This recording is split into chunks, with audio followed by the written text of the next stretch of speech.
Genesis chapter 35. Then God said to Jacob, "Get ready and move to Bethel and settle there. Build an altar there to the God who appeared to you when you fled from your brother Esau." So Jacob told everyone in his household, "Get rid of all your pagan idols, purify yourselves, and put on clean clothing. We are now going to Bethel, where I will build an altar to the God who answered my prayers when I was in distress. He has been with me wherever I have gone." So they gave Jacob all their pagan idols and earrings, and he buried them under the great tree near Shechem.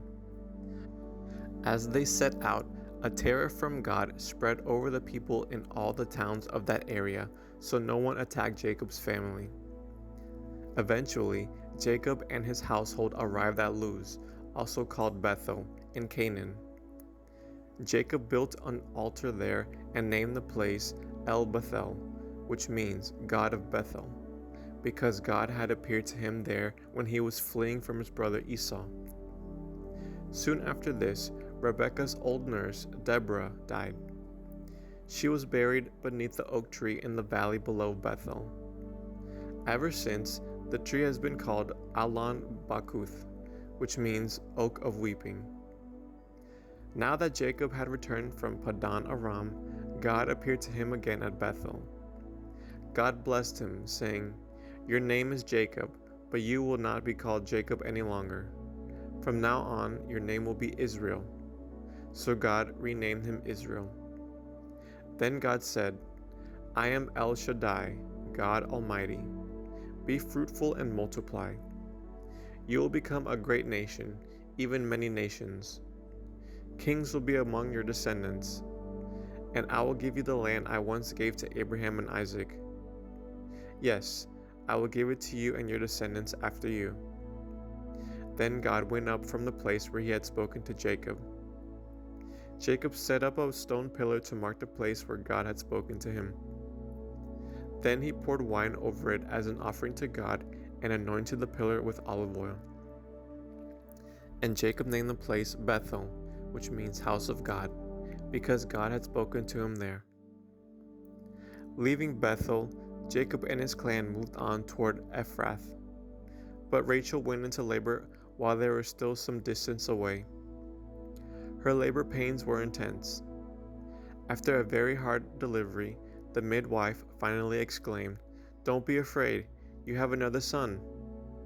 Rachel was about to die, but with her last breath she named the baby Ben-Oni, which means son of my sorrow. The baby's father, however, called him Benjamin, which means son of my right hand. So Rachel died and was buried on the way to Ephrath, that is, Bethlehem. Jacob set up a stone monument over Rachel's grave, and it can be seen there to this day. Then Jacob traveled on and camped beyond Migdal Eder. While he was living there, Reuben had intercourse with Bilhah, his father's concubine, and Jacob soon heard about it. These are the names of the 12 sons of Jacob. The sons of Leah were Reuben, Jacob's oldest son, Simeon, Levi, Judah, Issachar, and Zebulun. The sons of Rachel were Joseph and Benjamin. The sons of Bilhah, Rachel's servant, were Dan and Naphtali. The sons of Zilpah, Leah's servant, were Gad and Asher. These are the names of the sons who were born to Jacob at Padan Aram. So Jacob returned to his father Isaac in Mamre, which is near Kiriath Arba, now called Hebron, where Abraham and Isaac had both lived as foreigners. Isaac lived for 180 years. Then he breathed his last and died at a ripe old age, joining his ancestors in death. And his sons, Esau and Jacob, buried him. End of Genesis chapter 35.